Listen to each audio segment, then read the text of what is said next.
so excited to hear about what the new beginnings are going to be, because we've had some old endings, and we're tired of endings. We're looking for beginnings. And so we want to please welcome Rev Chris Brown.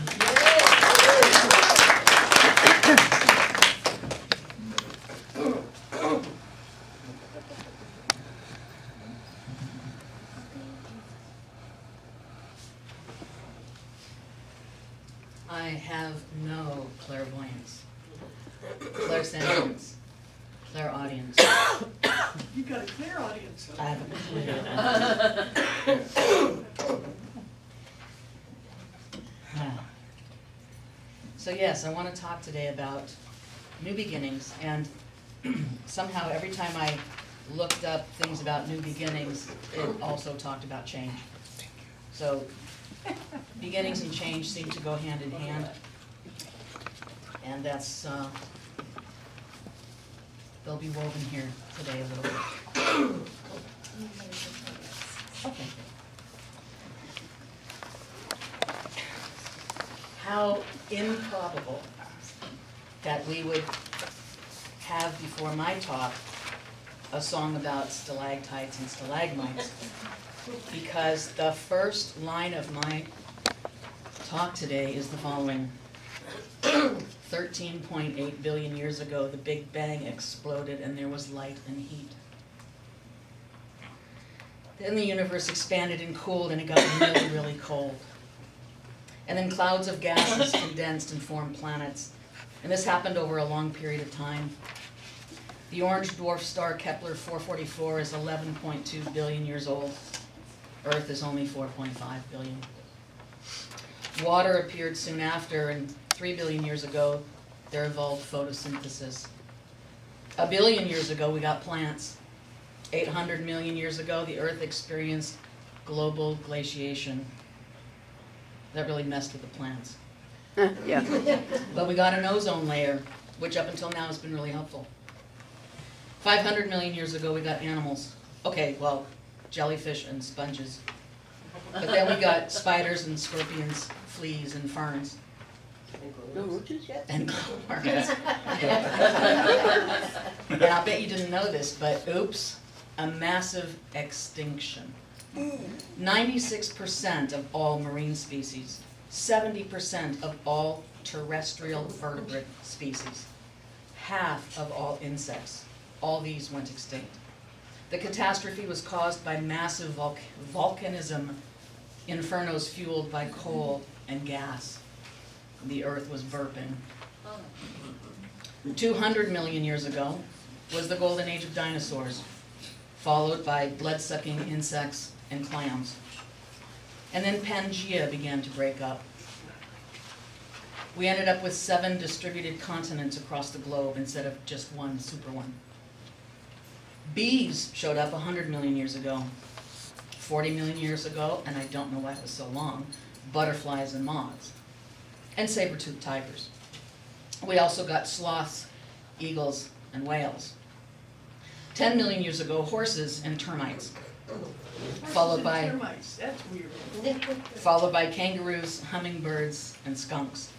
When did the roaches come up? Man appears in different forms starting about 1 million years ago. And when we came on board, we saw the extinction of the giant orangutan, the giant monitor lizard, the woolly rhinoceros, and the short-faced bear. Now, lest you think the short-faced bear was something small, it was 14 feet tall. Whoa! But it had a short face. I love it. Modern humans are about 250,000 years old. They spread in great mass to Europe about 40,000 years ago, about the same time they domesticated the dog. And we know that cats have still not yet been fully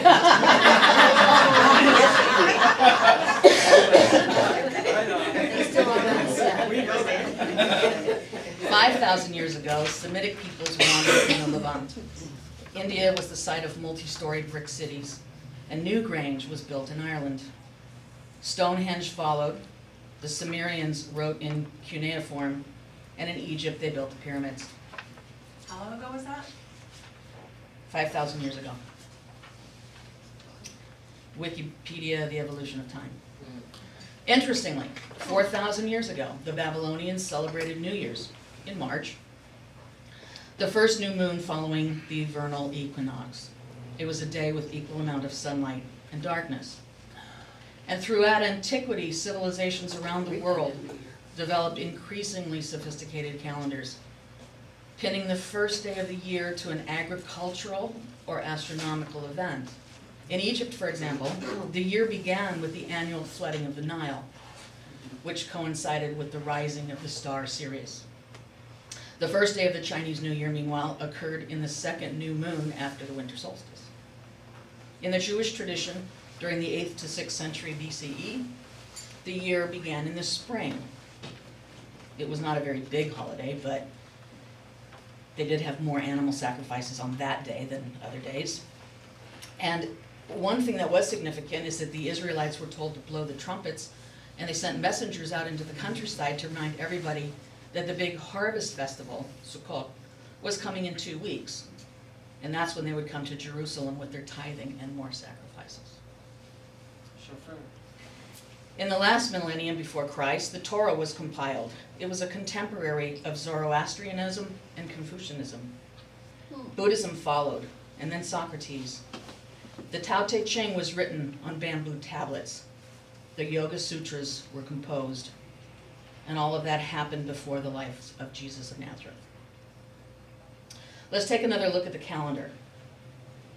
The early Roman calendar was just 10 months and 300 days, starting in March. That schedule didn't work very well. So they added the months of Januarius and Februarius, but still it fell out of sync. And eventually in 46 BC, Julius Caesar introduced the Julian calendar. He instituted January 1 as the first day of the year in honor of Janus. Janus is the Roman god of beginnings, with one face looking back into the past and the other face looking to the future.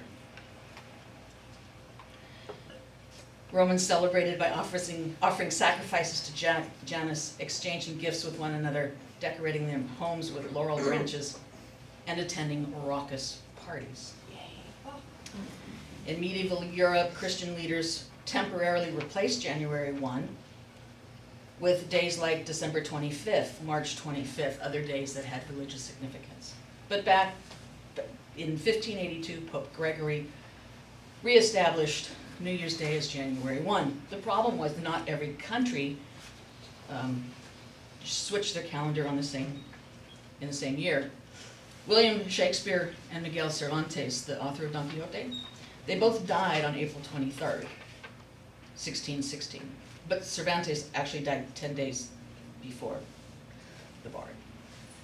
In 1688, William Orange set sail from the Netherlands on November 11th, and 4 days later he arrived in England on November 5th. What is my point? Yeah, what is it? My point is that the universe is full of new beginnings. Creation, evolution, separation, diversification, and disappearance. Sometimes quickly, sometimes slowly, always in suitable time. We know it as the universe's time, evolutionary time, God's time. There's no doubt that time marches on. Is it wrong that the dinosaurs died off? Do we despair that Gondwanaland broke up? Are we paralyzed with fear of the extinction of the parrot's beak lotus flower in the wild? I actually have them in my backyard, but they don't grow in the wild anymore. Generally not. The earth is adaptable, life is adaptable, humanity is adaptable. But sometimes we humans don't feel all that excited about change. Change is not always exactly elegant or even graceful. And new beginnings can be very exciting, but since beginnings are also inherently about change, new beginnings can be scary too. So let's think about some common new beginnings. New Year's 2019, a new job, a new car, a new relationship, new technology, taking a class, going back to school, moving to a new home, moving to a new city, finding a new place of worship, changing our food plan, freedom from an addiction, maybe the birth of a new family member, the death of a loved one, an injury, surgery, aging, the deterioration of a friendship, an empty nest, menopause, deportation. Some of these changes or new beginnings are commonly addressed in our culture in a positive way. We have birth announcements and graduations and bridal showers. We have vocabulary like that new car smell and welcome wagon. We have lots of ways to celebrate these rites of passage. Birthday cakes, getting a driver's license, ordinations. But sometimes changes are hard. What is new can sometimes produce anxiety, fear, self-doubt, anger, desire for revenge. Maybe we've become recently widowed. A parent is showing signs of dementia. A child is hanging out with the wrong crowd. The profession we have worked so hard to excel at is no longer needed. New income sources can't compete with the cost of living here in town. Yeah. Amen. These very real circumstances are often accompanied by very real emotions. We can feel lost in what was once a well-known world. We can feel left behind or inadequate to keep up. We can feel abandoned, defeated. Our earlier strategies for dealing with life's reasonable ups and downs used to be successful. Why aren't they now? Do you remember Andrew Marvell's poem, To His Coy Mistress? But at my back I always hear time's winged chariot hurrying near. That was 1650, by the way. The anxiety of time has been with us since a long time ago. So what do we do? The short answer for me is talk to somebody. Life offers us unwelcome challenges. Talk to somebody. It's amazing what can come of expressing my insides to somebody else's outsides. There's a saying, my mind is a dangerous place to be alone. It's really important to find a person or a group of people you can share your thoughts with. Oftentimes you hear yourself say the words that are on your mind, and you can work with them to sort of tease them apart. Find the truth that is mixed in with the story, the hyperbole, and the drama. There are lots of groups and practitioners, some of them in this very room, who can help. They can help you sit with your feelings, have your feelings have a voice, listen to their truth, at the same time set aside ideas or fears or doubt or shame that are not useful to you in the moment, to assist you in finding and receiving your kindest self-love. As you work up the courage to tell your truth, it's important to make sure the recipient of the story is a good match for you, your insides as well as your outsides. Check in with yourself to see who seems to be safe to you, whose frequency matches yours or can take you where you want to go. Ask people that you trust, who do you think would be a good match for me and why? One way of selecting someone to work with is to find people who have what you want and ask them how they got it. Make sure to find out if the other person has time or a desire to chat with you. Would it be an informal chat? Would it be a paid session? Talk to somebody. I want to give a shout out to the Center for Living with Dying. They are extraordinary in working with people with any kind of grief around loss. And we have the Eye of the Storm that I mentioned earlier. Now there is a flip side to new beginnings. Some of us have the experience of wanting to change, but not knowing how. It's become obvious that the old way isn't working, but we may feel powerless to stop. And on top of that, we have no idea what to do different. We have suggestions from other people, but those people are not in our skin. They can't possibly understand what we're going through. And besides, I don't have much of a track record in the improvement department. So how do I speak to people when I can see a change coming, or I want to change, but I have anxieties about how to do it? I want to change. What will be required of me to do so? What will be left of me? Will I even recognize myself anymore? How will I survive on the inside as well as on the outside? And what makes me think I ever could change? That I would keep those promises? That I won't go back on my word? After all, I have lots of failures behind me. So I want to talk about something that is in 12-step program. It's called the waltz. 1, 2, 3, 1, 2, 3, 1, 2, 3. 1, 2, 3 is basically admitting we're powerless over our situation, believing that God can help fix it, and then turning our will and our lives over to the care of God to let that happen. Now what happens, and I'm not here to talk about the full 12-step program, but what happens, the reason the 1, 2, 3 is so important, is because the next thing that we're required to do in order to actually effect a change is to take a searching and fearless moral inventory of ourselves. What is it that's really, what's going on with me? What do I do? What are my patterns? Now here's the issue. If I'm supposed to be searching and fearless, but I don't have faith and I don't have trust and I'm only working it through me, you can be searching and nearly drown in self-criticism.